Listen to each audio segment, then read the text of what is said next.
Les armes de notre guerre ne sont pas charnelles, mais puissantes. 2 Corinthiens 10, 4. On peut avoir compris ce qu'était le service, mais bien peu ce qu'est la lutte, et spécialement le conflit dans le service.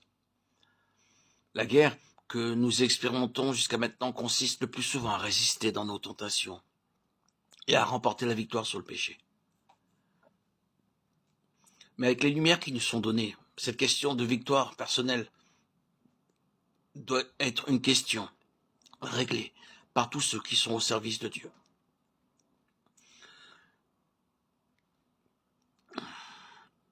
Mettez s'il vous plaît de côté tout ce qui vous est pas clair et remettez-le au Saint-Esprit pour qu'il vous le rappelle plus tard.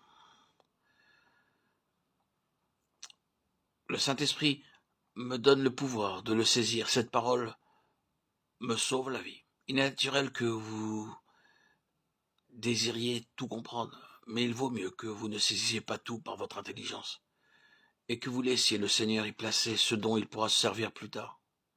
Ces choses, ces pensées vous reviendront quand vous en aurez besoin, si vous ne les chassez pas en les discutant et en les disséquant. La semence de la vérité doit être déposée dans l'intelligence et y rester en repos tranquillement, jusqu'à ce qu'elle y prenne vie et nous soit appliquée par l'Esprit de Dieu. Le Saint-Esprit nous donne le pouvoir de saisir. Cette guerre n'est pas une guerre terrestre. Ce n'est pas non plus entièrement une lutte contre les tentations. Une guerre qui consiste à vaincre un certain péché. C'est le combat de celui qui est uni au Seigneur ressuscité, revêtu des vêtements lumineux, de l'armure entière de Dieu. Car Dieu a créé pour revêtir ses rachetés.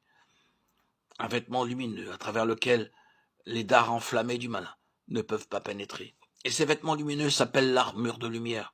C'est l'armure complète de Dieu. Le revêtement de l'esprit du croyant, du nouvel homme, par le Seigneur Jésus. Romains 13, 12, 14. Ceci dit, c'est la guerre de l'esprit dans le domaine spirituel.